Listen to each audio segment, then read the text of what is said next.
बिस्मिल्लाहिर्रहमानिर्रहीम, अस्सलाम वालेकुम। उम्मीद है कि आप सब खैर आफियत से होंगे। आज की वीडियो इंतहाई अफसोसनाक टॉपिक के ऊपर बनाने जा रहा हूँ कि आमिर लियाकत की आज, जैसे कि हम सबको पता है कि आज उनकी डेथ हो चुकी है।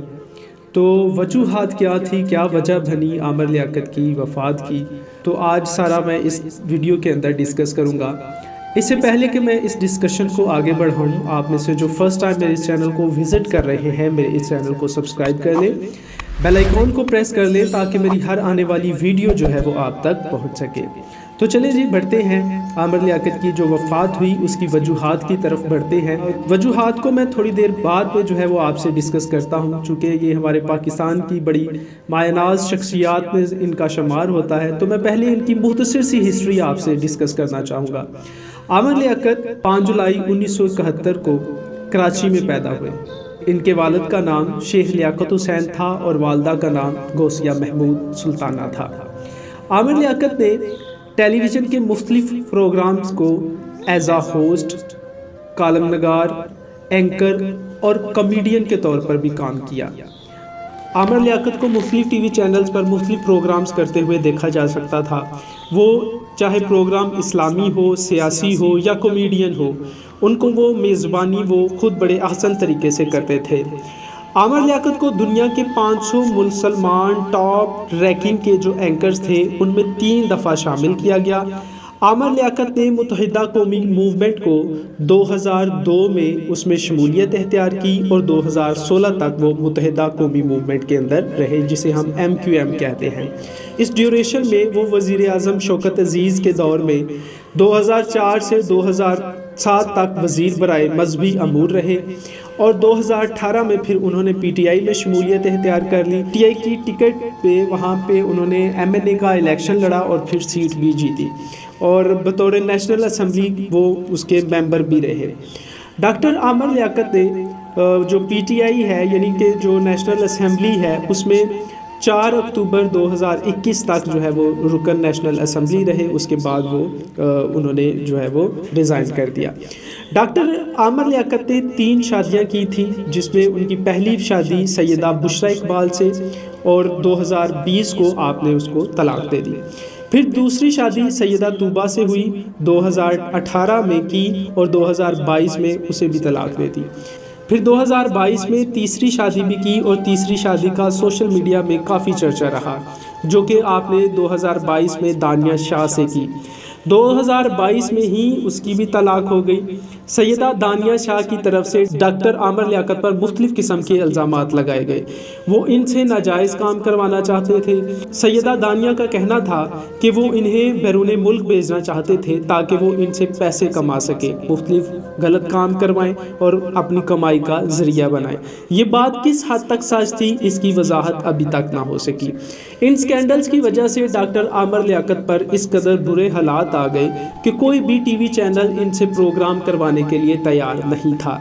एक शख्स जिसका नाम पूरी दुनिया में था, एक शख्स जिसका नाम दुनिया के टॉप एंकर्स में था, और किसी भी चैनल ने उनको प्रोग्राम देने से इनकार कर दिया।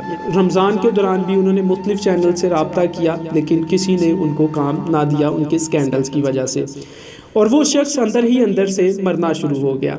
आमिर लियाकत के इन हालात पर नज़र दौड़ाएं तो कुरान मजीद की एक वाज़े आयत का तर्जमा जो है, मुख्तसर सा मफ़हूम जो है वो वाज़े नज़र आता है कि अल्लाह जिसे चाहे इज़्ज़त दे और जिसे चाहे ज़िल्लत दे। जब भी उनके सोशल मीडिया अकाउंट के ऊपर, FB के ऊपर या ट्विटर के ऊपर जब भी हमने उनको वीडियोज़ की शक्ल में देखा, तो उनकी वीडियोस को जैसे ही देखते थे तो आमिर लियाकत साफ डिप्रेशन का शिकार नज़र आते थे।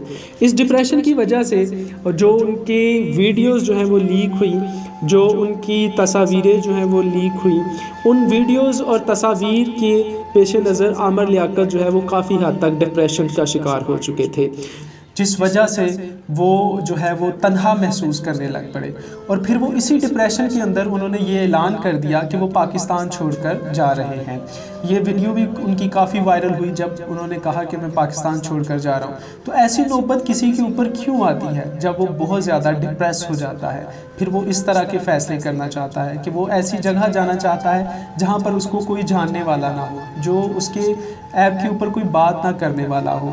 देखिए, हज़रत अली अलैहिस्सलाम से किसी ने पूछा ना کہ جب آپ کے پاس کسی کا راز آئے تو آپ کیا کریں گے؟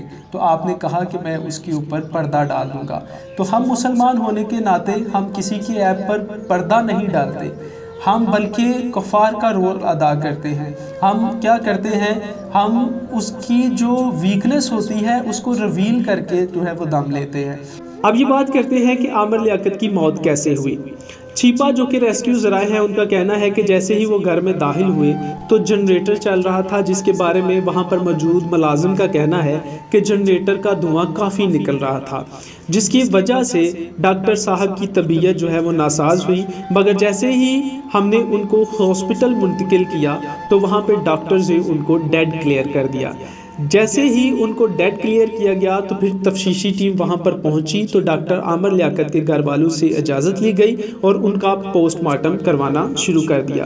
تاحال ابھی تک جو خبریں سامنے آ رہی ہیں وہ یہی ہیں کہ ڈاکٹر عامر لیاقت کی جو وفات ہوئی ہے وہ سفوکیشن یعنی دم گھٹنے کی وجہ سے ہوئی ہے، یعنی جنریٹر کا دھواں اتنا زیادہ تھا جس وجہ سے وہ چونکہ ڈپریشن میں تھے آلریڈی پہلے ہی، اور اس کے باعث ان کی طبیعت اکثر جو ہے وہ ناساز رہتی تھی، ان کو دل کا مسئلہ بھی تھا، دل کے پیشنٹ بھی تھے، اور اس وجہ سے پھر سفوکیشن کی وجہ سے جو ابھی تاحال خبریں مل رہی ہیں وہ یہی ہیں کہ سفوکیشن کی وجہ سے یعنی دم گھٹنے کی وجہ سے ان کی وفات ہوئی۔ آخر پر میں صرف اتنا کہنا چاہوں گا کہ زندگی اور موت اللہ کے ہاتھ میں ہے۔ کب اور کہاں زندگی کی سانسیں دم توڑ دیں کسی کو کچھ نہیں پتا، لہٰذا کوشش کریں کہ دنیا میں ایسے اعمال کریں کہ روز قیامت اپنے اللہ کے حضور پیش ہو سکے، دنیا میں ایسے کام کر جائیں کہ لوگ آپ کو اچھے الفاظ سے جانیں۔ دعا ہے کہ اللہ تعالیٰ عامر لیاقت صاحب کے درجات کو بلند فرمائے، ان کے تمام گناہوں کو بخش دے، آمین ثم آمین۔